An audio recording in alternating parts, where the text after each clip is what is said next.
Welcome to Kingdom Vibes TV, where we explore powerful real-life stories that show how God works through faith, especially in our finances.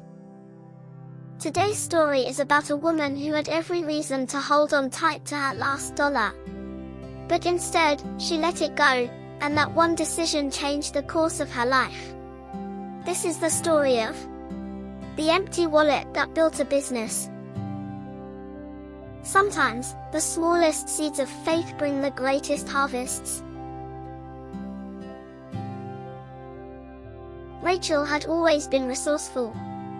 She was the type who planned her budget down to the cent, who could stretch leftovers into creative meals, and who always seemed to find a way. But even she had reached her limit.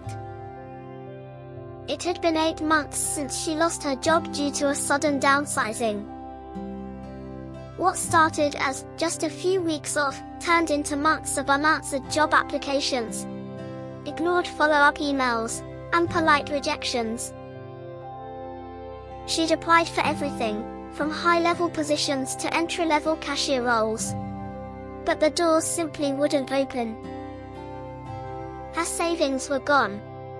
The landlord had already issued a notice. The electricity bill was overdue. Her younger sister, who lived with her while finishing school, had begun skipping classes because there wasn't enough for transportation. That morning, Rachel made tea with the last 2 tea bags and told her sister she wasn't hungry, again. But the truth? She was starving. As her sister left for school, Rachel sat on the floor, leaning against the fridge. Tears quietly fell onto her sleeves as she whispered, "God, I don't even know what to pray anymore. But if you see me, I need help. I can't do this alone." Later that day, Rachel pulled herself together and decided to attend church. Not because she felt spiritual, but because she just couldn't sit in that silence any longer. She walked there to save money. Every step felt heavier than the last. She didn't have an outfit that felt presentable. She hadn't eaten. And in her wallet sat a single bill, $10. Her last 10. She didn't even know what she was doing there. She felt like a fraud, showing up in church while secretly drowning. During the offering, she tried to shrink into her seat. But something stirred in her heart. A soft, but unmistakable prompting. Put it in. Her chest tightened. She hadn't eaten properly in days. That money could buy a loaf of bread and something for dinner. She whispered, "God, are you really asking me to give you this?" She sat there for a few moments. Torn, tired, empty. Then she stood. And with trembling hands and tear-filled eyes, she dropped the last 10 into the offering. No lightning struck. No one saw. No one clapped. But heaven did. That night, Rachel returned home and fell asleep without dinner. She had no expectations. No plans. She had done what she believed God asked of her, and now, she waited.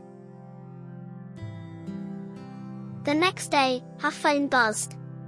It was an old colleague she hadn't heard from in over a year. "Hey Rachel, are you still doing social media designs?" She blinked. "Yes, yeah, I still do some work when I can." "Awesome.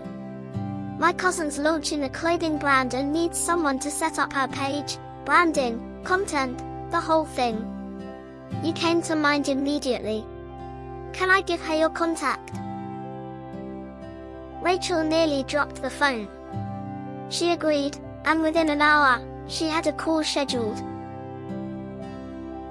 That week, she landed her first client in nearly a year. She was paid up front. That one job turned into another. And then another. Within 3 months, she had clients in different cities, small businesses that couldn't afford big agencies but trusted her creativity. A digital branding business was born.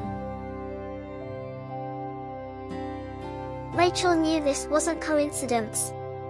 She traced the timeline back to one moment. The offering. The surrender. The obedience. She realized, God didn't give her money.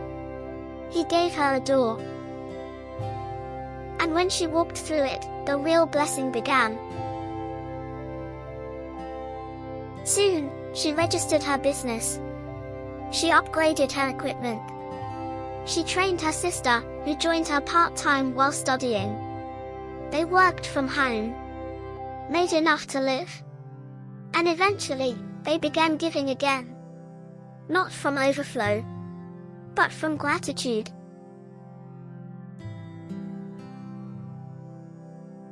One night, during her prayer time, Rachel said aloud, "It wasn't about the $10, was it, God? It was about who I trusted more, my lack or your promise."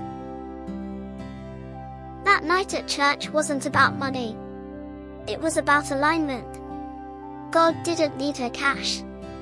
He needed her yes. The obedience broke the fear.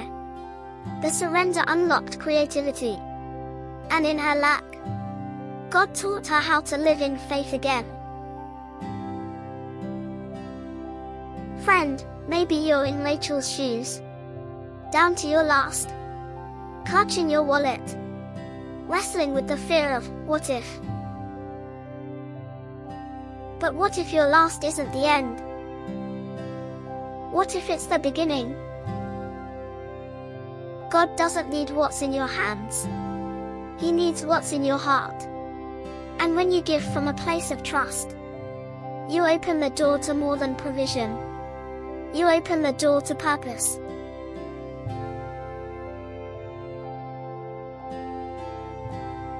Have you ever obeyed God in your lack? Or are you standing at the edge right now, wondering if He'll catch you? If this story stirred something in you, drop a comment and say, "God, I trust you with what I have." Like this video if it encouraged your heart. Share it with someone battling financial fear. And subscribe to Kingdom Vibes TV for more real stories of faith, provision, and purpose. Remember this. In God's economy, faith is the greatest currency. And He never fails to honor a heart that trusts Him completely.